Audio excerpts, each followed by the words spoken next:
আজকে আমি হাতে মাখা চিকেন রান্না করব। এই হাতে মাখা চিকেনটা আজকে আমি কিভাবে রান্না করব সেটাই তোমরা প্রথম থেকে শেষ পর্যন্ত পুরো ভিডিওটাকে দেখতে থাকো। আজকে হাতে মাখা চিকেন আমি কিভাবে রান্না করব। তার জন্য আমি এখানে একটা দেখো মিক্সির জার নিয়ে নিয়েছি। মিক্সির জারের মধ্যে একটা মশলা তৈরি করব। এখানে দেখো 4টে নিয়েছি কাঁচা লঙ্কা, আর কিছুটা এখানে আদা কেটে নিয়েছি। 1 কেজি চিকেন নিয়েছি। 1 কেজি চিকেনের মধ্যে যতটা লাগে তোমরা মাপ করে দিয়ে দেবে। আর এখানে দিয়েছি রসুনটাও মাপ বুঝে দিয়ে দেবে। আর অল্প একটুখানি এর মধ্যে আমি একটা পেঁয়াজকে কুচি করি ছোটো সাইজে, সেটাকেও এর মধ্যে দিয়ে দেবো। 1 চামচ গোটা জিরে। জিরেটা তোমরা বাদ দিয়ে দিতে পারো, জিরেটা অনেকে চিকেনে জিরে দেয় না, তো অল্প একটু আমি দিয়েছি, তার জন্য ছোটো চামচে 1 চামচ দিয়েছি। অল্প একটু জল দিয়ে একটা মিহি পেস্ট তৈরি করে নেবো। মেখে রেখে দিয়েছি। আর দিকে দেখো মাংসটাকে আমি মাংস বলে চিকেনই বলো, চিকেনটাকে ধুয়ে নিয়েছি। ধুয়ে একটু লেবু মাখিয়ে রেখে দিয়েছি। শুধু লেবু মাখিয়ে আমি 10 মিনিটের মতো রেখে দিয়েছিলাম। এবার এর মধ্যে মিক্সির জারে যে মশলাটা করেছিলাম সেই মিক্সির জারেতে পুরো মশলাটাকে আমি এর মধ্যে দিয়ে দেবো। নিয়েছি পেঁয়াজ কুচিটা দিয়ে দেবো। পেঁয়াজ অল্প একটু আমি মিক্সির জারে দিয়েছিলাম দেখলে, আর অল্প একটু পেঁয়াজ এখানে আমি কুচিয়ে নিয়েছি। পুরো কুচানো পেঁয়াজটাকেও দিয়ে দেবো। এবার আমি এর মধ্যে দিয়ে দেবো পরিমাণ মতো লবণ, পরিমাণ মতো হলুদের গুঁড়ো, ধনের গুঁড়ো 1 চামচ, কাঁচা লঙ্কা দিয়েছি আর লঙ্কার গুঁড়ো দেবো অল্প করে 1 চামচের মতো। চিকেন মশলা দেবো এখানে 1 চামচের মতো। আর দিয়ে দেবো সর্ষের তেল। সর্ষের তেলটা একটুখানি বেশি করেই দেবো। যতটা তেল লাগবে রান্নাতে তার পরিমাণটা বেশি ভাগটা এর মধ্যে দিয়ে দেবো, অল্প ভাগটা রেখে দেবো। এবার সব কিছু মশলা দিয়ে আমি চিকেনটাকে ভালোভাবে একটু ম্যারিনেট করে নেবো।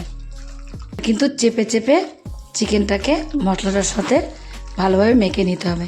এই হাতে মাখা মানে কি ভালো করে হাত দিয়ে একটু মেখে মেখে নিতে হবে, কিন্তু এতেই মনে হবে যে রান্না অর্ধেক হয়ে গেছে।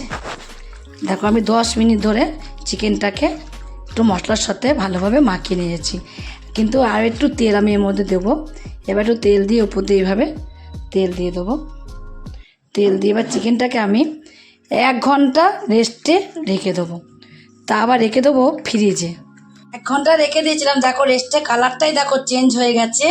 আর দেখো কিরকম তেল ভাসছে, তোমাদের বললাম না যে কালারটাই চেঞ্জ হয়ে যাবে।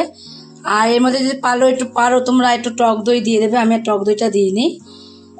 এদিকে আমি দেখো একটা কড়াই বসিয়ে দিয়েছি। কড়াইটা কিন্তু এখন অনেকটা গরম হয়ে গেছে। এবার তেল দিয়ে দেবো। তেল দিয়ে এবার আমি আলুটাকে ভেজে নেবো। এখানে আমি অল্প একটু আলু দেবো বলে কেটেও রেখে দিচ্ছি আলুগুলোকে। তোমরা আলু দিতে পারো নাও পারো। অনেক সময় দেখবে অনেকে না মাংসর থেকে না আলুটা বেশি ভালো খায়, আমাদের বাড়িতেও তাই। তার জন্য আমি আলুটা একটু বেশি করে দিয়ে দিয়েছি। এবার এর মধ্যে দিয়ে দেবো অল্প করে একটু লবণ, আর অল্প করে একটুখানি হলুদের গুঁড়ো দেবো।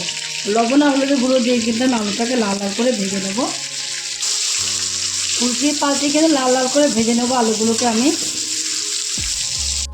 এখন দেখো আলুগুলো কিন্তু খুব সুন্দর করে লাল লাল করে ভেজে নেওয়া হয়ে গেছে। এবার ভেজে নেওয়া আলুগুলোকে আমি তুলে নেবো। দেখো আলুগুলোকে আমি দেখো তুলে নিয়েছি। তুলে নিয়ে তেলটা কিন্তু অনেকটাই রয়েছে, আর এখানে আমি তেল দেবো না, যেহেতু আমি চিকেনের মধ্যে আগের থেকেই প্রচুর তেল দিয়েছি। এর মধ্যে আর অল্প করে তেল এক্সট্রাটাও দেবো না, যেটা আছে সেই তেলের মধ্যে আমি দিয়ে দেবো একটা গোটা শুকনো লঙ্কা, একটা দেবো তেজপাতাকে চিড়ে নিয়েছি মধ্যে দিয়ে দেবো। আর কটা এখানে আমি গোটা জিরে ফোড়নে দিয়ে দেবো। কটা গরম মশলা দিয়ে দেবো এর মধ্যে, গোটা গরম মশলাটাকেও দিয়ে সব ফোড়নগুলোকে একটু আমি এখানে ভেজে নেব। এর মধ্যে দিয়ে দেবো চিকেনটাকে। এই চিকেনটাকে ম্যারিনেট করে রেখে দিয়েছিলাম, 1 ঘন্টা রেখেছি ফ্রিজেই। তারপর আবার নামিয়েও দেখো 10 মিনিট হয়ে গেছে।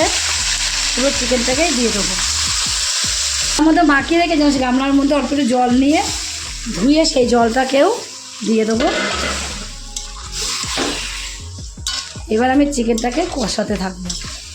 এখন আমি তোমাদের কিছুক্ষণ পরে দেখাচ্ছি। দেখো গ্যাসটাকে বাড়িয়ে দিয়ে আগে আমি একটা নাড়াচাড়া দিয়ে নিলাম। অনেকক্ষণ ধরেই প্রায় 6 থেকে 7 মিনিট ধরে নাড়াচাড়া দিয়েছি। নাড়তে নাড়তে এখন দেখো অনেকটা কিন্তু কষানো হয়ে আসছে। কিন্তু এবার কি করবো, আমি এবার গ্যাসটাকে কমিয়ে দেবো, একটু কমিয়ে দিয়ে ঢাকা দিয়ে কিছু সময় রেখে দেবো। ঢাকা দিয়ে রাখাতে দেখো কীরকম জল বেরিয়েছে। দেখো আমি কিন্তু একটা ফোঁটা জল এর মধ্যে দিইনি। এই জলটাকে এখন কষাতে কষাতে এই জলটা পুরোটাই শুকিয়ে ফেলতে হবে। শুকাতে শুকাতে দেখবে একটা তেল বেরিয়ে আসবে, যত সময় তেল না বেরোচ্ছে আর যত সময় জলটা না শুকোচ্ছে, আর কালারও দেখবে ফিরে আসবে, এত সুন্দর কালার চলে আসবে কষাতে, তারাই তোমরা বুঝতে পারবে চিকেনটা ভালোভাবে কষানো হয়েছে। টমেটোকে কেটে নিয়েছি, টমেটোটাকে দিয়ে দেবো। তো টমেটোটা পুরো মিশে যাবে একদম, একটু নাড়াচাড়া দিলেই। তোমরা আগেও দিতে পারো, আমি আগে নয়, আমার এখনও কষানো হয়নি, কিছুই কষানো হয়নি। দেখো কত জল জল আছে এখনও। তোমাদের বলেই দিয়েছি জলটা পুরো শুকিয়ে যাবে, একদম শুকনো হয়ে যাবে আর তেল বেরোবে। যত সময় তেল না বেরোবে তত সময় আমি কষাবো। দেখো কষাতে কষাতে কালারটা দেখো অনেকটা চেঞ্জ হয়ে গেছে আগের থেকে।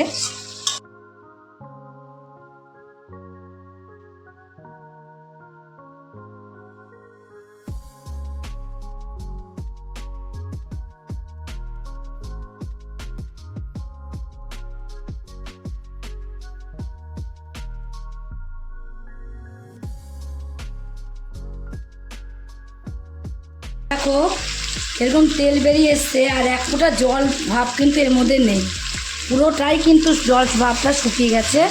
আর এটাকে কিন্তু আমি এখনও কষাবো, ধরো কিছুক্ষণ পরে দেখালাম। দেখো কষাতে কষাতে এখন একদমই পুরো কষানো হয়ে গেছে, সেটা তোমরা কালার দেখলে বুঝতে পারছো। দেখো কালারটা দেখো পুরো এরকম কালারটা এসেছে আর একদম কিন্তু শুকনো শুকনো টাইপের হয়ে গেছে, তেলটাও কিন্তু এর সঙ্গে পুরো মিশে গেছে।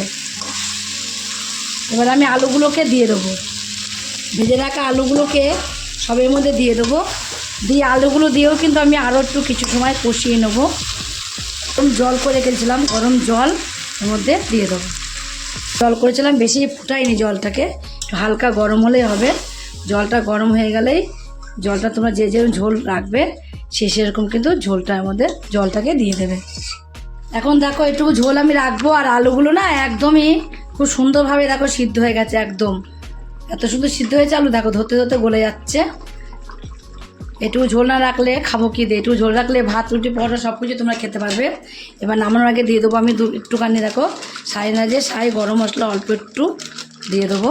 আর দিয়ে দেবো এখানে দুটো কাঁচা লঙ্কা চিড়ে, আর একটু ধনেপাতা কুচি নিয়েছি, ধনেপাতা কুচিটাকেও দিয়ে দেবো। পুরো কমপ্লিট হয়ে গেছে। এবার আমি একটু নাড়া দিয়ে দেবো, নাড়া দিয়ে নামিয়ে দেবো। তোমরা কিন্তু এইভাবে হাতে মেখে একদিন চিকেন রান্না করে খেয়ে দেখবে।